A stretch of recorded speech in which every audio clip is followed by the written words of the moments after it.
Hola amigos, bienvenidos a Foro Libertad. Decía Reagan que sus adversarios demócratas habían empezado en los años 60 una guerra contra la pobreza y que la guerra la había ganado la pobreza. Pocos años después, casi en la misma época, demócratas y republicanos se unieron en una guerra contra las drogas y no está muy claro quién está ganando esa guerra, si es que hay un vencedor. Y eso es lo que nos queremos preguntar de aquí. Las drogas, un tema polémico, un tema en el que muchas personas que pueden estar cerca de diferentes opciones políticas pueden llegar a opinar de forma muy parecida en esta cuestión. Y al revés, personas que pueden coincidir en temas económicos o en otro tipo de temas sociales y de repente discuten, no llegan ni a un mínimo acuerdo en este tema. Desde los principios liberales parece lógico asumir que si una persona quiere consumir algo, es adulto y tiene conocimiento de lo que está consumiendo, no debería haber ningún problema con ello. Y sin embargo no deja de ser una cuestión polémica que cada poco tiempo vuelve a salir a las portadas. Detenciones, dinero gastado en policía y en prisiones, criminalización de partes de la sociedad. De todo eso vamos a hablar aquí con dos personas que conocen mucho el tema y que nos ilustrarán. A mi derecha tengo a Francisco Apella, miembro del Instituto Juan de Mariana y una persona, no sé si decir aficionada al tema, o los términos son siempre Aficionada a las drogas o delicados. aficionada a las ideas relacionadas con las drogas. Ahora nos definiremos cada uno. Y a mi izquierda, Alejo Alberdi, periodista, y me ha dicho farmacófilo. O drogófilo. O drogófilo. Bueno, en mi caso no tengo ningún empacho en definirme como consumidor, bueno, selectivo, y lo que pasa es que dedico quizá 50 veces más de tiempo a leer, a debatir sobre drogas, que a estar bajo sus efectos, ¿no? Y bueno, llevo como unos 20 años metido en este follón y creo que es una aberración completa. Perfecto. Pues aquí tenemos un debate planteado, dos personas que defienden la legalización de las drogas, una postura que es minoritaria en la sociedad, y bueno, vamos a tratar de hablar de por qué se puede defender o no, cuáles son los motivos o si hay argumentos válidos en aquellos que también defienden la no legalización. Y muchas de esas ideas que no llegan normalmente al conjunto de la sociedad, a los que nos pueden estar viendo, pues vamos a tratar de hacérselas llegar. Yo tengo que reconocer que en principio soy partidario de la legalización de las drogas, creo que es un error táctico y de principios. Sin embargo, hoy voy a intentar jugar un poco el papel de abogado del diablo, ya os lo advierto, porque como los dos mantenéis una postura, yo creo que similar, yo voy a intentar de ofrecer muchos de los argumentos que ofrecen los contrarios y argumentos que tengan una cierta solidez. Pero la primera pregunta que me gustaría haceros es ¿por qué?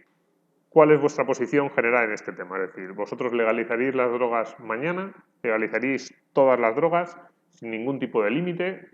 ¿Cuál es vuestra posición? Creo que la posición más liberal, más compatible con la libertad individual y con el derecho de propiedad de cada uno ser dueño de sí mismo, es que las drogas sean legales, que sean completamente legales, en general, o al menos que el Estado no las prohíba. Esto no significa que luego la gente no pueda prohibirlas en sus ámbitos de control. Si yo, por ejemplo, quiero que en mi casa no se fume, o que en mi comunidad de propietarios todos nos ponemos de acuerdo y no se fuma, o que en mi empresa pues no se consumen determinadas drogas, de las que ahora son legales o de las ilegales, las que sean, eso ya es ámbito de cada cual.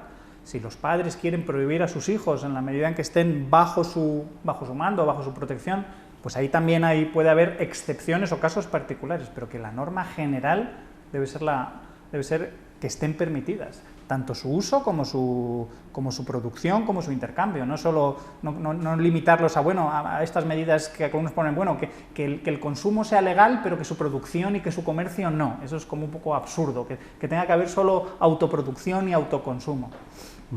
Sí, yo estoy de acuerdo con Paco. Quizás lo único que matizaría es que el tema de padres e hijos, porque siempre se suele poner mucho a los menores en primer plano cuando son una fracción de los consumidores de drogas muy muy pequeña, pero siempre están en primer plano los menores.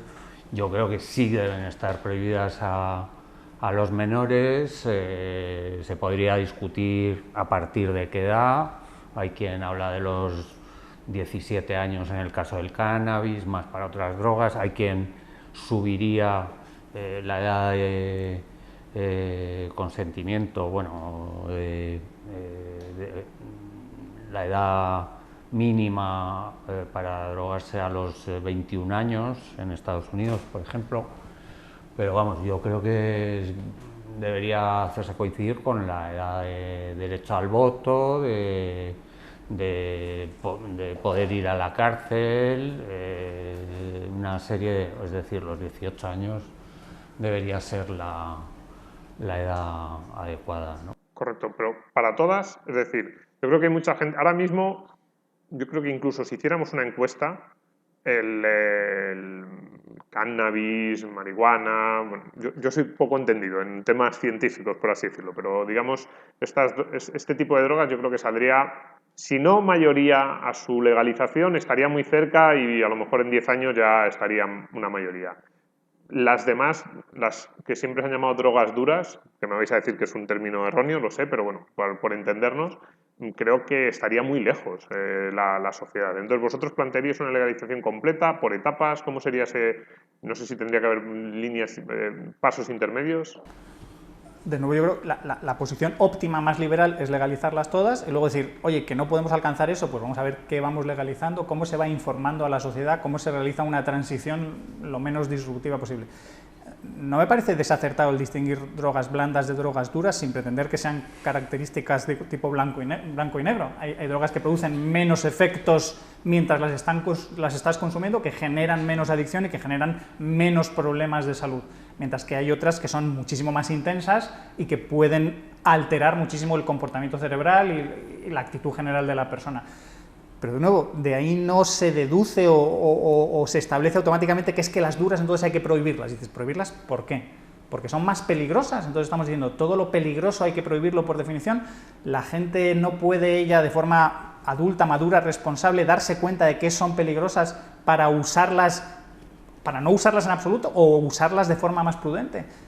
Es la propia sociedad y el propio individuo el que tiene que ir aprendiendo qué hace, cómo lo hace, qué consecuencias tiene, y de nuevo, no papá Estado o toda la sociedad bloqueándole y diciendo, no, esto es absolutamente inaceptable, esto es intocable. Sí, lo que pasa es que...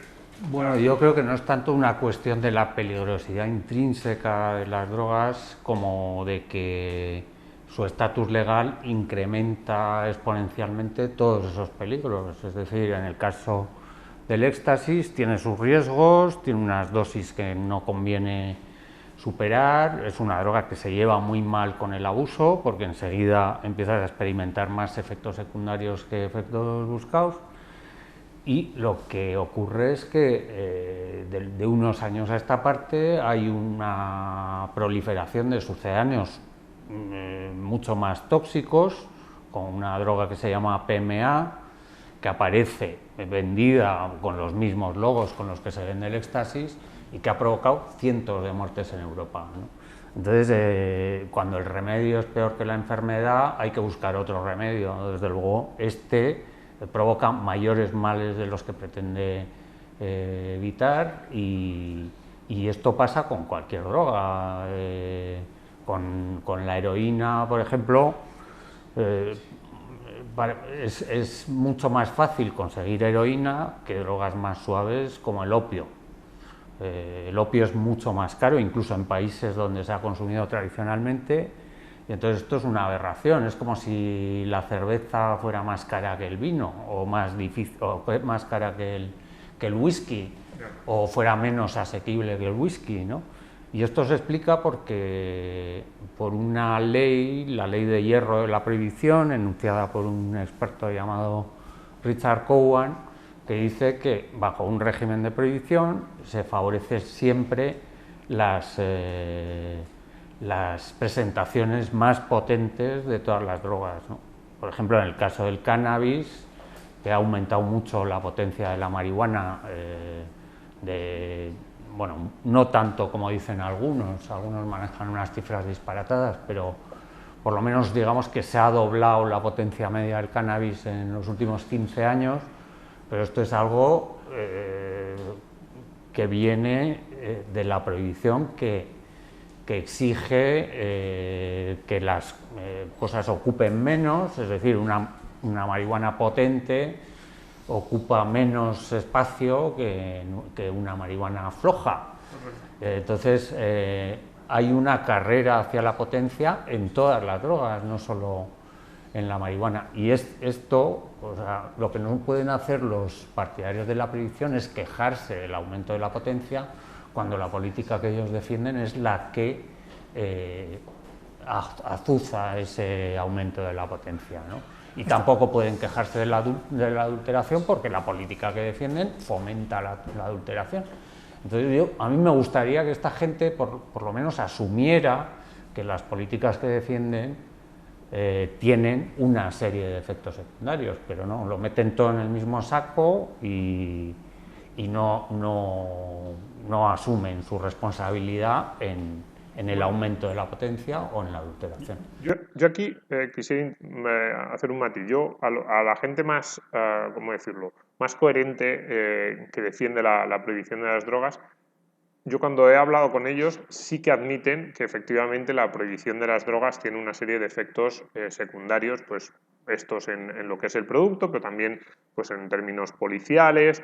Y te dicen, sí, es verdad, la prohibición, igual que la ley seca en Estados Unidos generó una serie de problemas, pues la prohibición genera otros. Pero te dicen, pero es que la legalización también tendría efectos secundarios muy importantes. Y ellos el primero que te dicen es que aumentaría mucho el consumo. Y dicen, claro, dice, es cierto que la prohibición puede tener estos problemas, pero oye, no me digas que la legalización no provocaría nada. Dice, aumentaría mucho el consumo y aumentaría el consumo de drogas muy peligrosas.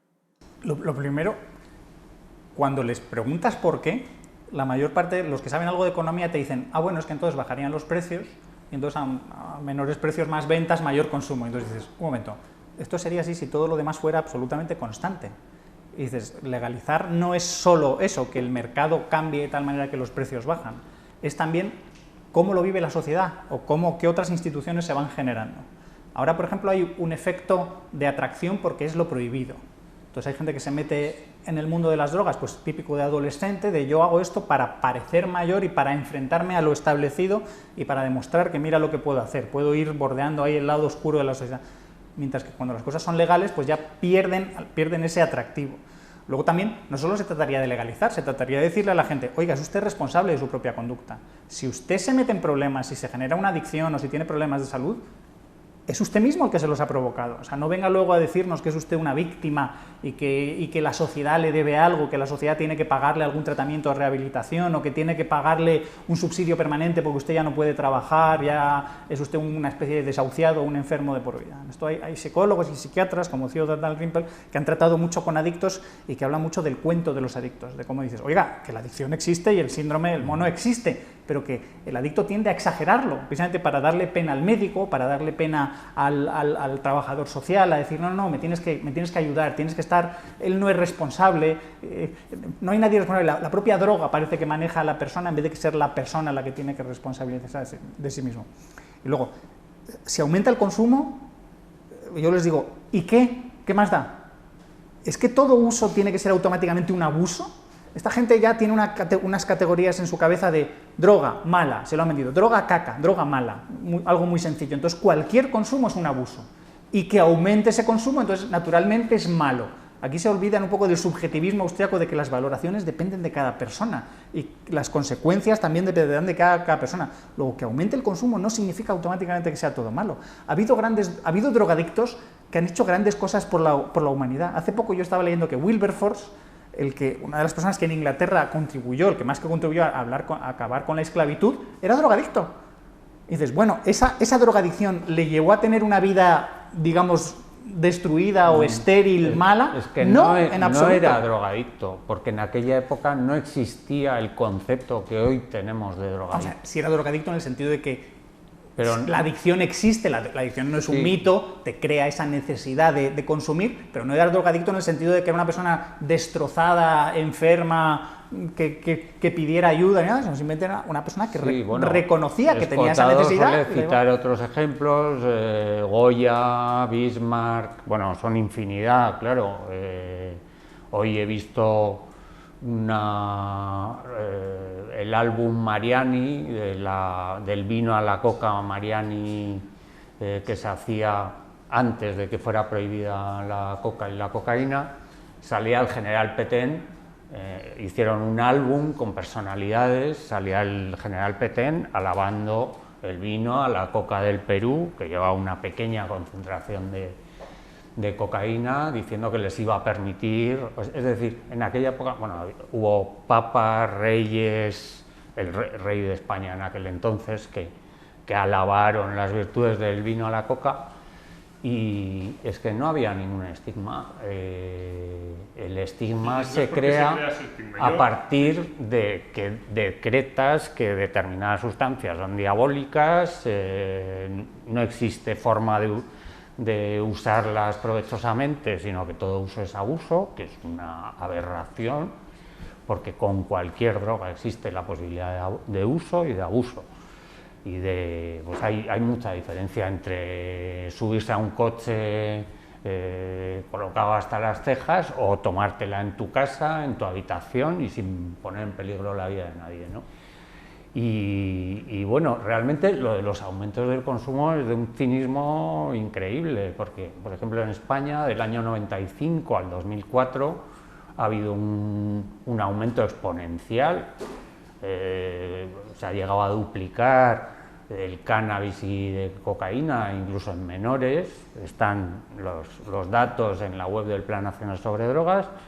Y nadie, o sea, si se duplica, por ejemplo, o en algunos casos se ha llegado a triplicar el consumo de cannabis en menores bajo la prohibición, porque en aquel entonces no había estos que dicen que si aumenta hay que cambiar de política, porque no decían cambiemos de política, lo que decían es no hay que bajar la guardia, hay que redoblar los esfuerzos, es decir, si el enfermo empeora con la medicina hay que darle el triple de dosis. Es lo que se lleva esto haciendo esto es típico de las burocracias. Las burocracias no quieren resolver el problema. Las burocracias quieren pretender que están haciendo algo por el problema, y que si el problema empeora, nos tienen que dar aún más recursos, aún más dinero para intentar resolver este problema. Sí, hablando de dinero, hoy por hoy, gracias al sistema del Fondo de Bienes Decomisados, al narcotráfico, cada año entre fuerzas del orden, un porcentaje menor, y asociaciones asistenciales, se reparten, el año pasado fueron 26 millones de euros provenientes del narcotráfico. Es decir, hemos llegado en Estados Unidos es muchísimo más grave. Es mucho peor. Es algo espectacular. Las fuerzas legales ya solo necesitan sospechar algo para incautarse tu dinero y ala. Entonces, claro, que no quería que se nos fuera, no quería que se nos fuera por aquí el debate. Es cierto, el tema burocrático, pero yo no quería que se nos fuera por aquí porque, digamos, estos mismos problemas que existen en otras cuestiones que no son las drogas, digamos, son comunes. Pero hay cosas que se han dicho que sí que me gustaría centrar, porque son las que, como decía antes, haciendo abogado del diablo, las personas que están en contra de la legalización de las drogas sí que dirían. Ha habido dos cosas. Uno, el tema de el aumento, que ya lo hemos visto, el tema de las consecuencias en los demás. Tú has dicho, no es lo mismo consumir las drogas y coger un coche puesto que hacerlo en tu cuarto. Claro, lo que mucha gente va a pensar, y yo también, yo aquí, por ejemplo, mi postura es de legalización, un poco siguiendo los argumentos que al principio daba Paco, de que cada uno debe ser responsable de lo que hace. Pero mi postura personal, digamos, yo creo que no he consumido drogas ilegales nunca en mi vida, bueno, creo no, lo sé seguro, no he consumido nunca en mi vida, y desde el punto de vista de lo que a mí me gustaría que me rodease, lo que tú hablabas antes de ámbitos de control, yo en mis ámbitos de control, si pudiera, las prohibiría de forma, a lo mejor es por desconocimiento, lo reconozco, los prohibiría, lo que pasa es que creo que una persona adulta, o sea, que yo no tengo que imponer mi moral al resto. Entonces, desde una perspectiva de una persona como yo, que tiene ese miedo o incluso ese desconocimiento, lo admito, tú dices, no, pero no es lo mismo subirse a un coche que quedarse en tu cuarto ya, pero lo que va a decir cualquier persona normal va a decir, ya, pero es que yo no tengo ningún control sobre si la persona va a ser realmente responsable, se va a quedar en su cuarto, o cuando esté, o lo va a pensar al inicio, antes de tomar la droga, y una vez que la haya tomado va a decir, bueno, pues, porque ya no rige, digamos así, el cerebro de forma igual. Lo malo es que esa gente no sabe distinguir entre, en el caso del alcohol, por ejemplo, que es un factor muy importante en los accidentes de tráfico, o en el caso del WhatsApp, que está cada vez, o sea, cada vez más gente al volante está con el WhatsApp y con el... Esto, no dicen que hay que prohibirlos porque hay accidentes. Entonces, en el caso de las drogas ilegales tiene que ser exactamente igual. Es decir, separar tajantemente los usos que suponen un daño a terceros y castigarlos y dejar libres los demás. Es decir, si toda esta gente fuera partidaria de cortarle la cabeza para prevenir una jaqueca, que son este tipo de soluciones, en el caso del alcohol al volante, es decir, vamos a prohibir el alcohol y ya no habrá accidentes de tráfico con implicación de alcohol. O vamos a prohibir el móvil para que nadie distraído mate a alguien conduciendo mientras consulta el WhatsApp. Es que no es un argumento. Domingo, yo creo que podemos profundizar. O todos moros o todos cristianos, pero este tema es clave, aplicarlo selectivamente. Si el liberal se opone a algo es precisamente las agresiones, la violencia, los daños a otros, ¿no? Entonces, vale, vamos a ver qué daños a otros pueden causar las drogas. Y podemos más o menos clasificarlos en 3 tipos. Daños, digamos, por negligencia, el típico de que estás conduciendo un vehículo o manejando una máquina y tu estado mental no es el que debería, pues por estar bajo los efectos de alguna droga. De nuevo, lo que acabas de decir es que no se trata de prohibir las drogas, se trata de prohibir conductas negligentes. Claro. Entonces, a esa persona que tiene una cierta responsabilidad por el daño que puede causar, naturalmente que hay que tenerla controlada en la medida en que realiza esa tarea y la realiza mal. Luego hay el otro miedo típico que se ha usado en muchísimas campañas totalmente falaces y tendentes a asustar a la población, es la criminalidad que generan las drogas. Es decir, que en el momento que tomas drogas te conviertes en un criminal. Cuando se inicia la prohibición de la marihuana, se va contra los negros, y dices que los negros, cuando empiezan a fumar esto, se vuelven violadores de mujeres blancas, ¿eh? Y ahí toda la publicidad de lo que se llamaba el reefer madness, que te volvía loco. Entonces eras agresivo. Entonces eso, la gente que se van a volver todos ladrones o asesinos. Y dices, no, la mayor parte de las drogas, muchas son simplemente relajantes, otras son alucinógenos, los que son estimulantes no tienen por qué estimular, pero estimular al robo. La mayor parte de la criminalidad inducida viene causada por la penalización, porque ya que uno ha decidido que es criminal en el sentido que está haciendo algo que está prohibido al consumir drogas, pues ya si además necesita seguir delinquiendo para conseguir ese dinero para pagarse el vicio, pues igual lo va a seguir haciendo. Y luego hay el último argumento al que pueden aferrarse, es que vas a destrozar tu vida, y tu vida como individuo no estás aislado de los demás, entonces vas a destrozar también a tus familiares. Pues si eres padre de familia vas a no cumplir con tus responsabilidades, o vas a ser mal amigo, vas a ser mala persona. Entonces esto hay que decirlo, pretender legislar estas cosas es tremendamente complicado. Esos son temas que se tienen que resolver más en las relaciones personales y en las relaciones familiares. Pero pretender que como tu degeneración, digamos, personal, esta es una crítica típica de los conservadores, es que la fábrica moral de la sociedad se va a romper porque precisamente el individuo ya no va a cumplir con los demás, ya al poder colocarse, al poder, digamos, refugiarse en su mundo de placer, digamos, autista, atómico, pues ya va a ignorar a los demás, o va a pasar de ellos, o va a incumplir sus responsabilidades familiares, parentales o profesionales. Todo eso son asociaciones totalmente arbitrarias, es decir, el impacto de la prohibición en la criminalidad y en la explosión de las poblaciones penitenciarias, sobre todo de Estados Unidos, pero también de Inglaterra y de España, con unos niveles de delincuencia que estamos en la franja media de Europa, pero de repente ves la flecha de encarcelamientos y hemos, pues eso, mulas, gente que comete pequeños delitos para sufragar su hábito, Y es que lo del dolor de los familiares, pues es el mismo que el dolor de los familiares de un jugador compulsivo, de un alcohólico. Entonces, es que lo mismo, si no funciona para esos casos, o de tu hija cuando tiene 18 años decide dedicarse a hacer cine pornográfico y no puedes hacer nada por evitarlo, dolor para la familia. Sí, no hay... Un momento, porque yo aquí... No hay... Sí, no, no hay aquí caso. has dicho 3 casos, has dicho negligencia, criminalidad y la destrucción de la vida. Y estáis poniendo más bien ejemplos de los 2 últimos porque yo creo que son un poco los más fáciles.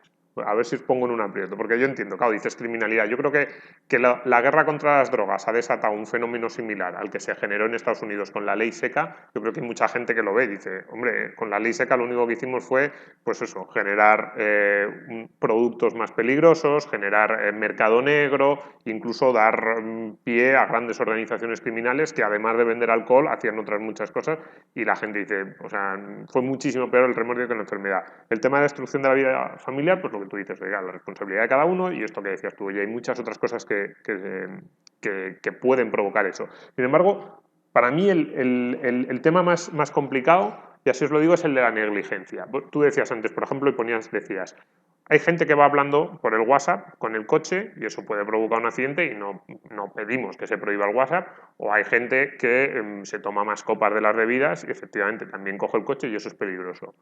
El argumento que vería aquí sobre las drogas es, oiga, es cierto que también puede haber uso negligente de las drogas, el problema es que en comparación con los otros, por ejemplo con estos, es que el uso negligente de las drogas puede ser más frecuente, no lo sé, eso es lo que quiero preguntaros, y es decir, que el porcentaje de usuarios de drogas que pueden acabar en esa negligencia es mucho mayor. Te dicen, sí, claro, puede haber alguien que un día hablando por el WhatsApp dice, pero es que la gran mayoría de los usuarios de WhatsApp no lo hacen y tampoco es un uso tan común ni que te vaya a generar tantos problemas. Mientras que una persona bajo los efectos de las drogas rápidamente va a entrar en esa negligencia. ¿Cómo le responderéis a alguien que os dijera eso? Es una especie de conjetura que no... O sea, yo hoy por hoy, el que quiere usar drogas prohibidas sabe dónde conseguirlas. Si es que hay más posibilidades de conseguir drogas prohibidas que alcohol. O sea, por lo menos en la Comunidad de Madrid, a partir de las 10 de la noche no puedes comprar alcohol en ninguna parte. Y si lo hacen, será bajo cuerda. En materia de drogas, puedes conseguir cualquier sustancia a cualquier hora. No hay horarios. Pero ese miedo que tiene la gente de que ha referido a la negligencia y a la pérdida de control, que yo creo que van unidos, que es que el que consume drogas rápidamente pierde el control con los efectos. Por eso digo, ese es el miedo. Yo creo que el miedo que tiene mucha gente es el problema en la droga, que es un producto que no es como el resto, porque uno, pierdes el control de tus propios actos con el peligro que eso tiene para tu propia vida y para la vida de los demás. No pierdes el control de tus propios actos con una dosis suficiente de alcohol, o sea, vamos, en una medida mucho mayor que con otras drogas, ¿no? ¿Que cambia la capacidad de controlar tus actos? ¿Que existe esa posibilidad? Eso es obvio, pero de nuevo, el caso de negligencia, un drogadicto o alguien que no está en pleno control de sus facultades, es bastante difícil que dañe a otra persona, salvo que tenga un arma o que tenga un vehículo. O que realice algún trabajo como ser conductor de un vehículo, por ejemplo, un piloto de avión, un conductor de autobús o alguien que maneje maquinaria delicada que pueda poner en peligro la propiedad o las vidas ajenas. Pero es que en todos esos ámbitos ya existen protocolos para controlar todo eso, de exigir la conducta adecuada y prohibir ciertos consumos a esas personas precisamente porque sabe que pueden afectar. Es decir, un piloto de avión, un controlador aéreo no se puede presentar ahí fumado o alcoholizado a su trabajo. Lo tiene claramente prohibido y precisamente ahora con el accidente que hubo de Germanwings se está viendo cómo podemos controlar aún más que la gente no esté loca, que la gente no dañe a los demás. Pues ese problema va a existir siempre, pero de nuevo no es el mismo de prohibir las drogas en general. Lo que estás intentando evitar es que una persona no cause daños a otros, que en este caso es por su estado mental alterado. Habría otro supuesto de daño a terceros, que sería drogar a alguien sin su consentimiento. Es decir, pues no es drogarte tú y a drogar a otro. Sumisión química o bueno, algunos que son más ficticios que reales, el enano de la Burundanga, todo este circo mediático que se ha montado en torno a la Burundanga, por ejemplo, tiene una base real bajísima. Bueno, existe la posibilidad de que alguien te eche algo en la bebida y eso tiene que castigarse.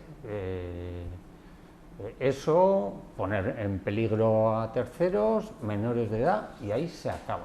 Es que no hay más. Sí, pero ahí, por ejemplo, en lo de echarla a la bebida, yo creo que habría un consenso. Eso, tú no eres libre, te echan algo, es pues otro tipo de fraude, estafa, o casi como lo quisiéramos llamar, o ataque a tu integridad. Hay un caso pero hay de una medicación forzosa, sí, que es en el caso de los psiquiátricos, donde sí se droga a la gente contra su correcto, voluntad. pero lo que puede haber mucha gente que piense es, oiga, bueno, de hecho puede haber, no, hay mucha gente que te lo da como argumento, y yo por eso os lo pongo delante para ver qué le respondéis. Es, oiga, una de las cosas que las drogas tienen una capacidad de adicción, habéis dicho, pues que te Hay drogas muy adictivas y otras menos. Nada. Correcto. Es más, es imposible hacerse adicto diario a una droga como el LSD porque a los 3 días no te hace ningún efecto. Correcto. Entonces, lo que mucha gente plantea es, oiga, el problema de las drogas, si lo haces legal, que también ocurre con la ilegalidad, pero dicen, si se hace legal y se, digamos, popularizan o están al alcance de cualquiera, lo que van a hacer aquellos que estén negociando con drogas es tratarte de hacer adicto. Es decir, te lo van a poner muy fácil, te van a bajar el precio, te van a tratar de atraer aún más, evidentemente, cuando eres joven.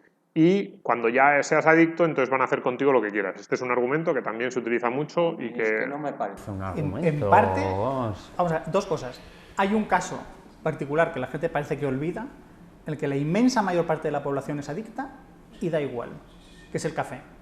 El café es una droga, la cafeína. Yo no tomo café y siempre miro un poco alucinado y sorprendido a ver el mono de café que tienen los adictos al café, que claro, no hablan así del café porque el café es una droga socialmente aceptada. No, sí y se que prohibió, no causa...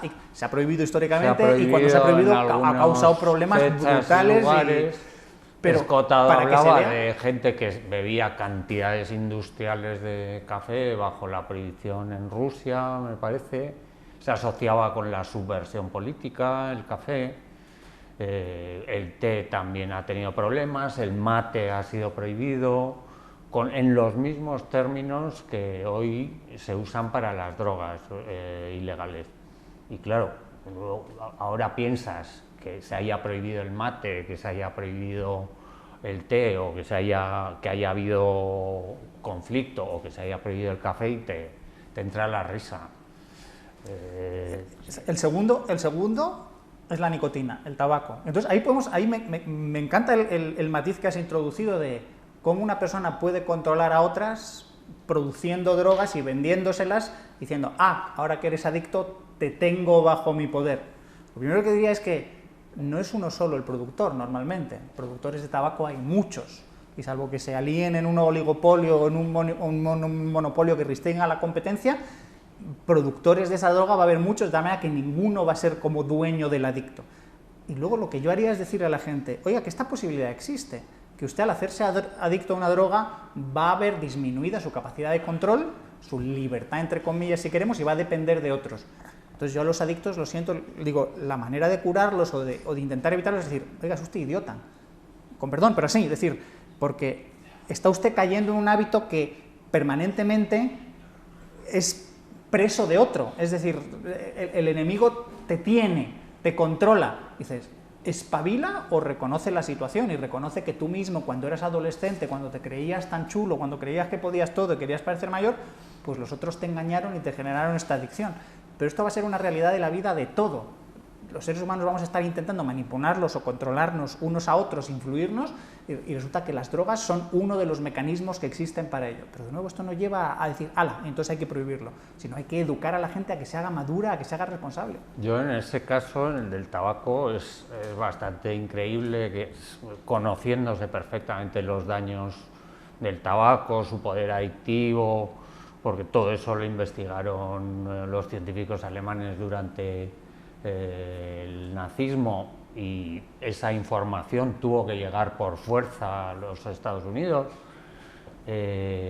Durante 20 años por lo menos, o 30 incluso, Estados Unidos, al tiempo que prohibía a otros países sus drogas tradicionales y lanzaba una cruzada mundial, hacía todo lo contrario con el tabaco, que en una época sí hubo un lobby muy poderoso, el Big Tobacco, que eran 3 compañías, o no sé si llegaron a ser 5, y que hicieron y deshicieron, tenían a congresistas en nómina, había un lobby, y bueno, eso es una prueba de hipocresía, porque no hay ninguna droga que mate más que el tabaco, aunque no sea de forma aguda, sino a largo plazo.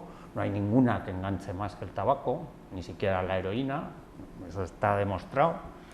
Y bueno, es que realmente es absurdo que durante todo este tiempo de supuesta cruzada sanitaria se estuviera haciendo mangas y capirotes con la salud de la gente, permitiendo las peores prácticas a estas compañías, y da una buena medida de que esto no es algo sanitario sino moral, es decir, se considera satánicas a una serie de drogas y se considera símbolo de estatus, porque el tabaco empezó siendo algo de las clases altas. Bueno, con todas las drogas ha pasado, ¿no? Siempre han sido consumidas por las élites y luego... Llegados a esta situación, ahora mismo, ¿cuál creéis vosotros que va a ser el camino? Y más allá de cuál creéis, ¿cómo creéis que, casi lo planteamos al principio, se podría articular una legalización de las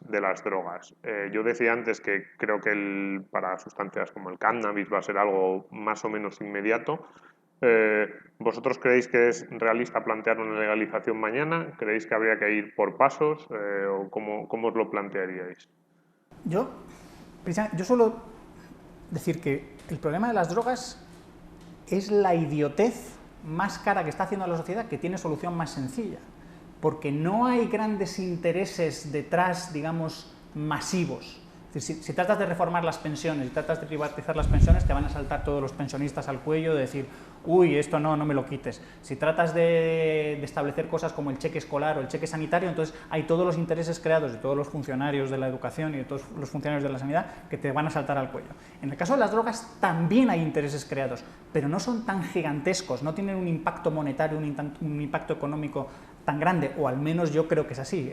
Si me equivoco, pues entonces el problema será otro. Si no es un caso, como decías, de moralina, de puritanismo intolerante, o de gente que no se lo ha pensado bien y le han repetido el mantra de las drogas son malas y lo malo hay que prohibirlo, entonces ya está. Si lo único que hay que tratarles es de educar en la medida de lo posible, y si no se dejan educar, decirles, mire, aunque usted crea esto, el que usted lo crea no le da derecho a prohibírselo a todos los demás. Entonces, influir sobre los legisladores, es decir, oiga, en nombre de la libertad, simplemente esto se va a legalizar y punto.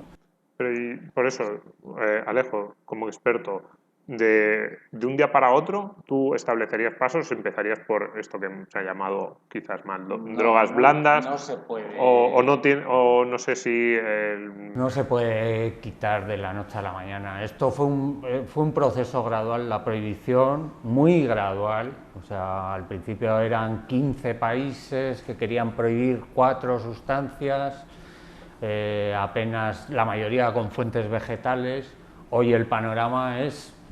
O sea, este engendro burocrático ya solo quiere autoperpetuarse, porque en el circo de la prohibición los enanos han crecido hasta convertirse en colosos, y lo que eran 4 cosillas de unos que se iba a resolver en 2 patadas, a partir de la introducción de las drogas sintéticas se va totalmente a paseo. O sea, hoy ya no existe, se ha multiplicado por 100, es decir, hoy en día hay ya drogas legales que son mucho más potentes y en algunos casos más peligrosas que las prohibidas, ¿no? Por ejemplo, en el caso de los cannabinoides sintéticos, que han sido desarrollados no por traficantes ansiosos de ampliar su oferta de sustancias, sino en los departamentos de universidades, a veces con financiación del SIDA, como es del NIDA, perdón, como es el caso de unos cannabinoides concretos que se llaman JHV, son cientos, y entonces el señor que ha inventado estos cannabinoides con propósitos de investigación farmacológica ha dicho, por favor, legalicen la marihuana porque es mucho menos dañina, por lo menos, que lo que yo inventé. Entonces, ahora de repente en Inglaterra han sacado una ley, prohíbe todo lo que no esté expresamente autorizado. Hay antecedentes en Irlanda y ante la avalancha de estas nuevas drogas sintéticas, y tienen un antecedente en Polonia o en Irlanda que no ha dado ningún resultado, porque hoy en día, vamos, aparte de los mercados callejeros, han surgido los mercados en la dark web, en internet, donde tú puedes comprar LSD, éxtasis, heroína, metanfetamina, cualquier droga que imagines en un sistema indetectable a unos precios de risa. Entonces, es que realmente esta batalla está perdida. Lo que pasa es que sigue todo esto. El otro día fue el Día Mundial contra las Drogas, oímos las mismas monsergas de siempre, del mundo sin drogas, podemos conseguirlo. No, o sea, cada vez hay más. Es que esto es como apagar el fuego con gasolina. Es que si se juzgara esto con un criterio de eficacia frente a lo que se prometió y lo que ha resultado, hace muchísimo que se habría levantado el esto. Y en cuanto a la legalización, siempre se olvida que hay un corsé, que es el Sistema Internacional de Control de Estupefacientes de la ONU, que impide a los países desarrollar sus políticas independientemente. Es decir, vamos a un mundo no en el que estén legalizadas todas las drogas, sino en el que cualquier país, en el que los países recuperen su soberanía sobre lo que pueden permitir y prohibir. Sí, pero ¿no crees? Fíjate cómo los políticos, hay unos cuantos políticos que en cuanto se han jubilado, ahora no recuerdo los nombres de ninguno, sí, bueno, eso es en cuanto se han jubilado empiezan a decir: las políticas de las drogas pueden estar siendo equivocadas, hay que replantearse esto, y estoy seguro de que lo que piensan realmente es mucho más gordo. Simplemente ellos hablan en su lenguaje más o menos políticamente correcto, lo que creen que es asumible, que no puede dañar demasiado su imagen, y ya dicen, bueno, esto hay que repensarlo porque la situación ha fracasado. Luego, probablemente la gran parte de la clase política sabe que esto no tiene arreglo y son todos una panda de hipócritas. Que la situación no... Luego, lo de Naciones Unidas, me pregunto hasta qué punto es verdad que eso es una madeja de la que no puedes salir, o simplemente lo usan como excusa. Es decir, no, es que claro, de fuera nos lo imponen. Y dices, oiga, Portugal ya ha hecho ejemplos de liberalización de marihuana, dentro. Holanda también, dices, dentro del sistema, no, pero el que se quiere salir, del sistema lo incumple, dentro del esquema de la ONU. Los que no han estado dentro, los que se han salido o los que han desafiado el sistema abiertamente han sido Bolivia, que se salió de las convenciones y volvió a entrar con una reserva para la hoja de coca, y Uruguay. Y por un lado está también Estados Unidos con Colorado y Washington, pero ellos dicen, no, nosotros mantenemos la ley federal, esto son cosas de los estados. Entonces la ONU les lee la cartilla, pero es que le lee la cartilla al principal promotor del Sistema Internacional de Estupefacientes. Entonces ya esto cobra unos tintes surrealistas, ¿no? Bueno, pues antes, es que ya se nos está acabando el tiempo, antes de que enloquezcamos con los... que en eso sí que creo que vamos a estar de acuerdo, con la burocracia y las contradicciones en las que se manejan los gobiernos, que creo que eso sí que eso nos haría enloquecer mucho más casi que cualquier sustancia.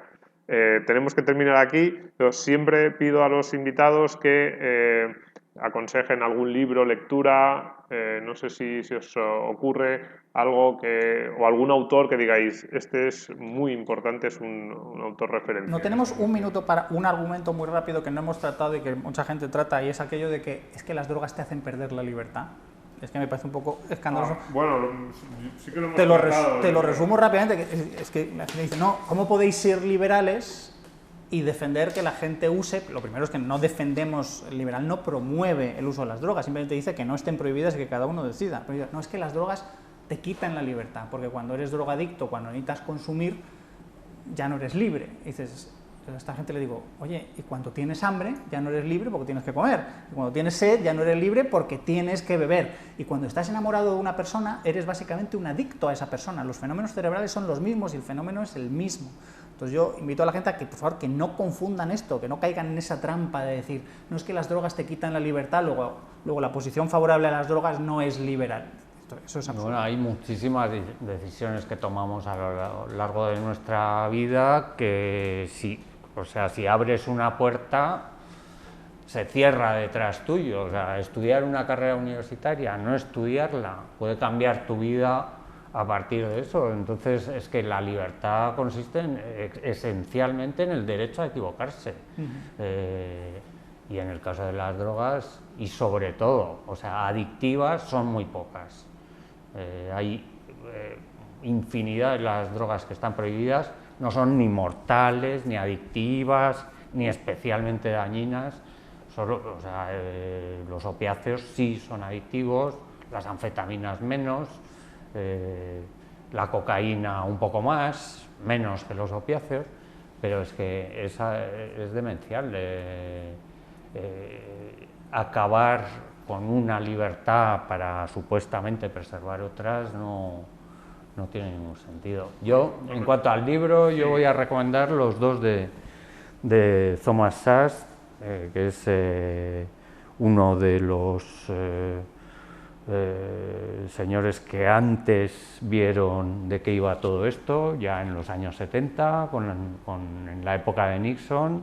El tío tiene 2 libros modélicos, Droga y Ritual, que trata sobre el fenómeno del chivo expiatorio, la persecución de los adictos como una forma de exorcismo, y luego Nuestro derecho a las drogas.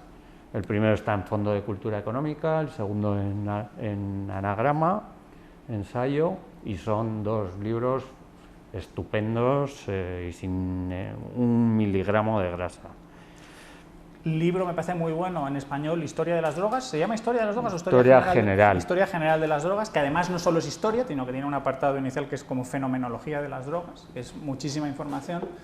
Y en inglés, pues en reason.com tienes pues artículos de un periodista que se llama Jacob Sulum y otro se llama Ronald Bailey, que los dos frecuentemente tratan el tema. Jacob Sulum tiene también un libro que yo no he leído, pero que a parecer es muy interesante, al menos sus artículos muestran que es una persona muy informada, que es Say Yes to Drugs, o sea, un poco lo contrario al Say No to Drugs, pues al contrario, Yes to Drugs. Correcto. Pues con esas 2 recomendaciones les dejamos, espero que les interesen, que les haya interesado el debate y que la próxima vez que nos encontremos todos sepamos más de un tema que preocupa mucho a la sociedad, pero que muchas veces se habla sin conocimiento. Eso es lo que hemos tratado de hacer aquí, de darles más argumentos, y espero que les haya interesado. Un saludo.